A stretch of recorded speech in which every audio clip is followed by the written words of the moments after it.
पहले त्रिगुण के रचे हुए तीनों देह, तीनों लोक, इनसे राग रहित होना, ये बड़ा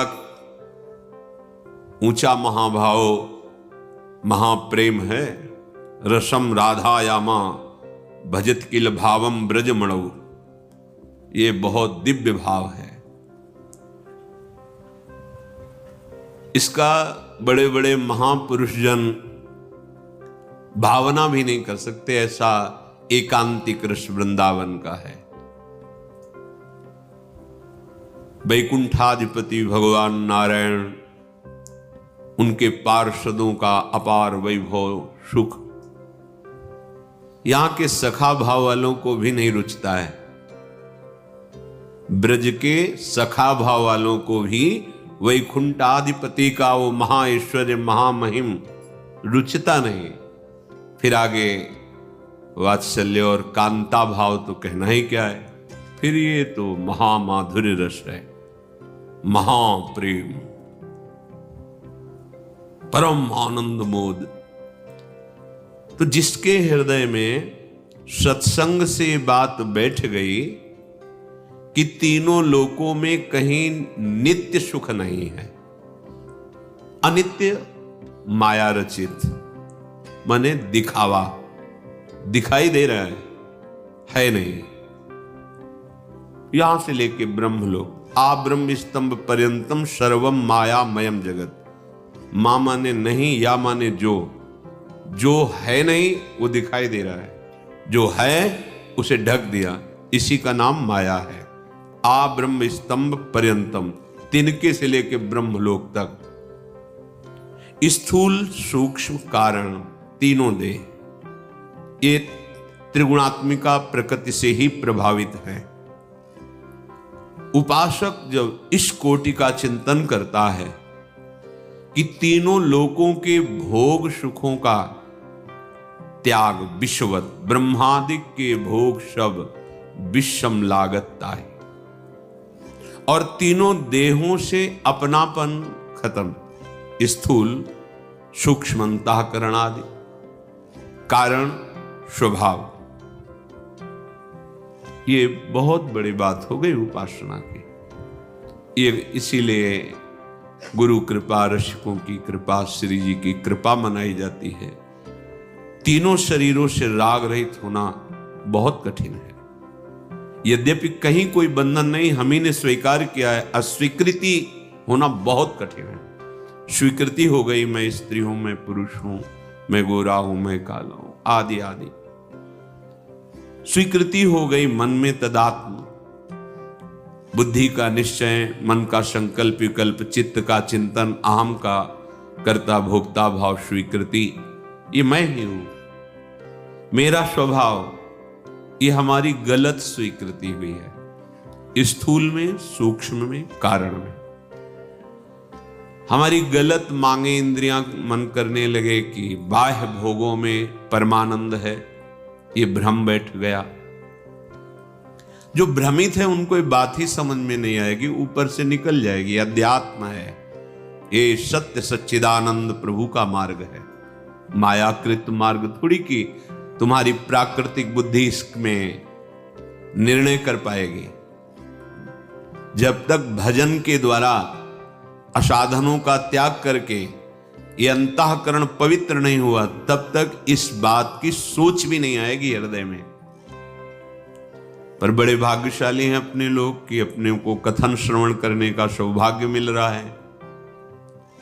श्रीपाद कह रहे हैं, प्रकृत्यंतम गत्वा जड़ मनृत दुखात्म शकलम। अनृत माने झूठा, जितना कुछ ये रचना है ये सब मिथ्या है। वेद भी कहते हैं, उपनिषद भी, ब्रह्म सत्यम जगन मिथ्या। भगवान शिव भी कहते हैं, उमा कहो मैं अनुभव अपना, सत हरि भजन जगत सब सपना। ये अनृतम झूठा है। कहां लग रहा है अपने को झूठा है? स्वप्न कहीं झूठा लगता है स्वप्न देखने वाले को, जगने वाले को झूठा लगता है। जो जग गया तब उसे मिथ्या लगता है।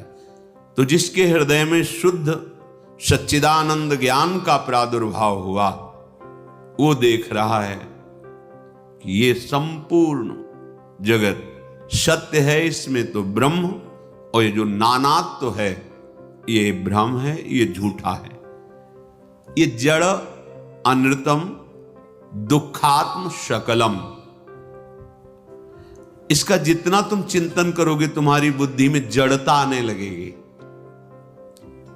प्रभु के नाम का, प्रभु के रूप का, लीलाओं का, गुण का, धाम का चिंतन करोगे, दिव्यता आने लगे। नाम जपत आई सब सोई, देव सुबुद्धि कृपा करि मोहि। जैसे जैसे नाम जप करोगे सब ज्ञान प्रकट होने लगेगा। भगवद आश्रित होकर नाम जप करते हुए असाधनों का, धर्म विरुद्ध आचरणों का त्याग, तो पवित्र बुद्धि से फिर ये बात आपको समझ में आएगी। संपूर्ण जगत कैसा है?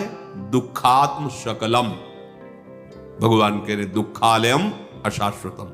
जो भगवान बोल रहे हैं, महापुरुषों को वही अनुभव हो रहा है। पवित्र बुद्धि है, हमारी अपवित्र बुद्धि है तो हमें शरीर अच्छा लगता है, शरीर के भोग अच्छे लगते हैं, शरीर संबंधी प्राण प्रिय लगते हैं। ऐसा लगता ही नहीं कि मरना है, जाना है यहां से।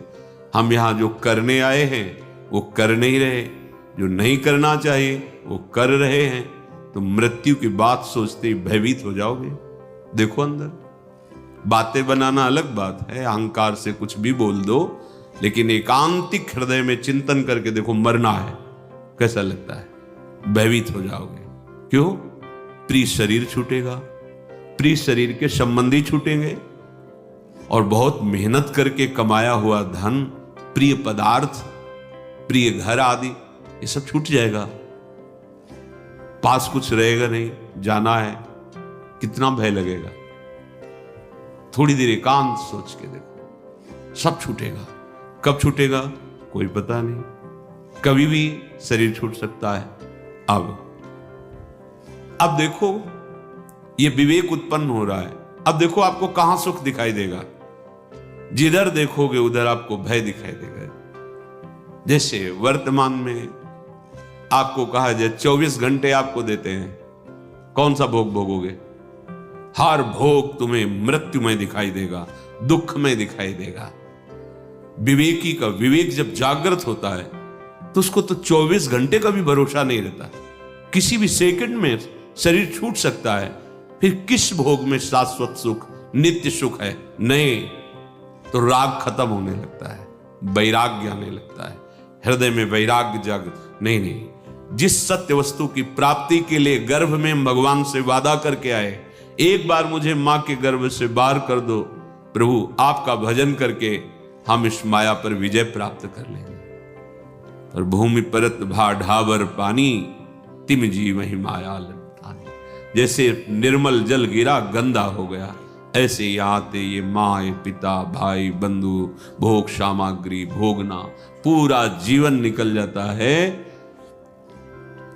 मन कल्पना करता रहता है कि मानो कल्पों हमारा नाश नहीं होगा, और ये पता नहीं कि जाना है हमको, ये पता नहीं कि जितने संबंध सब छूटेंगे।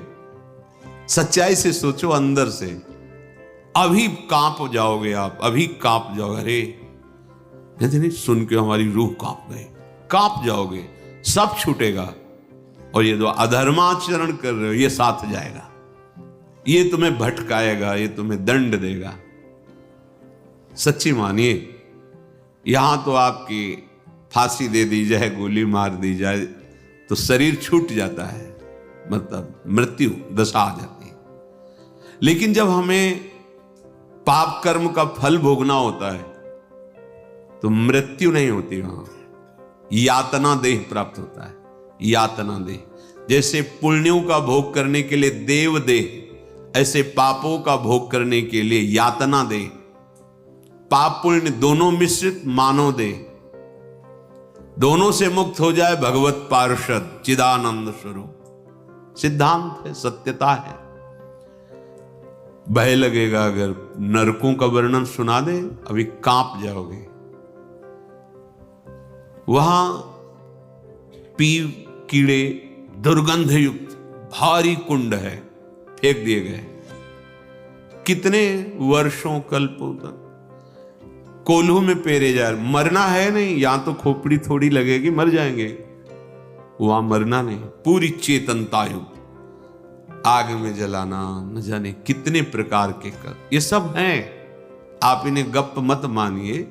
जैसे गांव के किसी व्यक्ति को समझाए कि ये अपराध करोगे तो कानूनी आपको दंड मिलेगा, सजा हो, और जब जाते हैं, फंसते हैं, पिटते हैं, भोगते हैं, तब उनको लगता हाँ है।